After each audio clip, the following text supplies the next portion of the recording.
Sir please ബാലുമാഷയും ക്ഷണിക്കുന്നു. Teacher എല്ലാവരും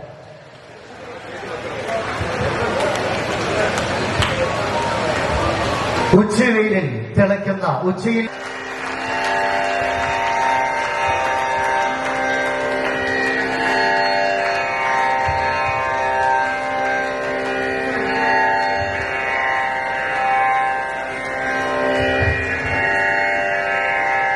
ഈ പുസ്തകം നമുക്ക് അവിടെ നമ്മുടെ പ്രത്യേക ഒരു കൗണ്ടർ ആക്കിയിട്ടുണ്ട്.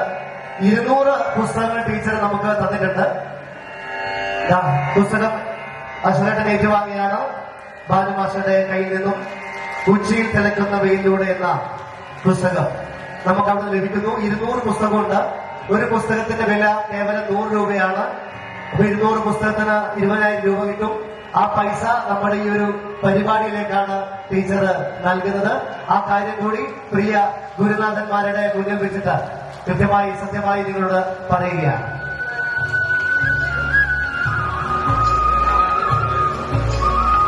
ഇത് പാടാനുള്ള കവിതകളല്ല, ഗദ്യ കവിതകളാണ്.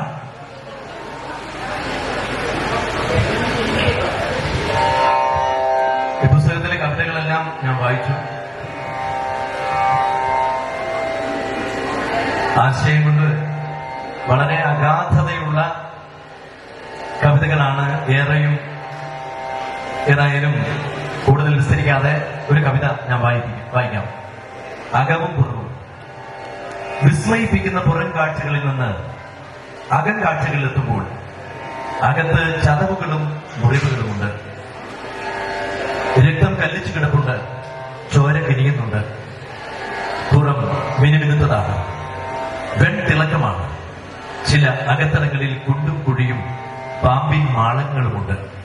പുറം ചുവരുകൾ ചിത്രാലങ്കൃതമാണ്, വർണ്ണമനോഹരമാണ്. ഉള്ളകങ്ങൾ വരണ്ട് വിണ്ടു പിളർന്ന് ഊഷരതയുടെ പര്യായമാണ് ചിലത്.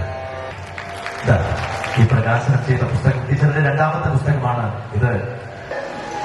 ദിനമാഷ മാലി തെറ്റായ ഉത്തരവാണ്. ഞാനൊരു ക്ലൂ തരാം. ഓക്കെ, അതായത് ഞാൻ പറയുന്നത് മനുഷ്യർക്കുള്ള വിളിപ്പേരാണ്. ഈ പേര് സ്ത്രീകൾക്കുള്ള പേരാണ്. ഈ പേരിനപ്പുറത്ത് മലയാളത്തിൽ ഒരു പേരിനും ചെറുതാവാൻ പറ്റില്ല എന്നൊരു പ്രത്യേകത കൂടിയുണ്ട്. ഇതാ ഉത്തരം പറയാൻ വേണ്ടി പോകുന്നു. ഓക്കെ, സാറിന്റെ പേര് സത്യായിട്ടാണ്. സത്യമാഷ സത്യമായിട്ട് പറയും. ആ ഉത്തരം എന്തോ ബിന്ദു.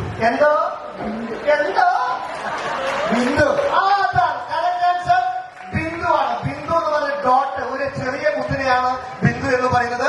അതിനപ്പുറത്തേക്ക് ഒരു പേരിനും ചെറുതാൻ പറ്റില്ല. ഒരു നല്ല ക്ലാപ്പ് കൊടുക്കാം മാർക്കുള്ള സമ്മാനം. അവിടെ ഒരു സമ്മാനമുണ്ട്. എത്ര വർഷം ഉപയോഗിച്ചാലും തേയ്മാനം സംഭവിക്കാത്ത, കയ്യിൽ നിന്ന് വീണാൽ പൊളിഞ്ഞു പോകാത്ത ഒരു മനോഹരമായ സമ്മാനം. ലിറ്റിൽ പ്രൊഫസർ എന്നൊരു പുസ്തകമാണ് മാഷ്ക്ക് സമ്മാനമായിട്ട് കൊടുക്കുക. നല്ല കേളി. ഒരുപക്ഷെ കേരളത്തിന്റെ സംഗമ ചരിത്ര വേദിയിൽ തന്നെ പുതുപുത്തൻ ചരിത്രം സൃഷ്ടിച്ചിരിക്കുകയാണ് നമ്മുടെ 88 ബാച്ചിലെ ഈ നമ്മുടെ പ്രിയപ്പെട്ട ശിഷ്യർ. അതായത് മുൻപെങ്ങും കണ്ടിട്ടില്ലാത്ത, കേട്ടിട്ടില്ലാത്ത, അധ്യാപകരുടെ ഉള്ളുലയ്ക്കുന്ന സ്നേഹ ആദര പ്രകടനങ്ങളിലൂടെ, അതുപോലെ അധ്യാപകരുടെ എല്ലാം ഒരുപക്ഷെ ഈ വിദ്യാലയത്തിന്റെ തന്നെ, അതായത് 36 വർഷങ്ങൾക്ക് മുൻപ് ഈ വിദ്യാലയ മുറ്റത്തുകൂടെ ഓടിച്ചാടി കളിച്ച് രസിച്ച് ജീവിതത്തിലെ എട്ടും പൊട്ടും തിരിയാത്ത പ്രായക്കാരായിരുന്ന ആ കുട്ടികളാണ് ഇന്ന് ജീവിതത്തിന്റെ വിവിധ തുറകളിൽ സ്വന്തം വ്യക്തിമുദ്ര പതിപ്പിച്ചുകൊണ്ട് കുടുംബത്തിന്റെയും സമൂഹത്തിന്റെയും സാരഥികളായി മാറിക്കഴിഞ്ഞ ആത്മവിശ്വാസത്തോടുകൂടി നമ്മുടെ മുന്നിൽ അവരുടെ സർഗശേഷിയും പ്രതിഭാവിലാസവും പ്രകടമാക്കിക്കൊണ്ട് പരിലസിക്കുന്നത്. തീർച്ചയായും ഈ നിമിഷം അധ്യാപകർക്ക് നമുക്ക് അത്യധികം ആഹ്ലാദജനകവും അഭിമാനകരവും തന്നെയാണ്. പുതുപുത്തൻ വസന്തം വിരിയിച്ചുകൊണ്ട് ഈ കുട്ടികൾ നമ്മെ വീണ്ടും വീണ്ടും അത്ഭുതം പൊടിക്കുന്നു, ആഹ്ലാദിപ്പിക്കുന്നു. എങ്ങനെയാണ് ഇവരോട് നന്ദി പറയേണ്ടത് എന്ന്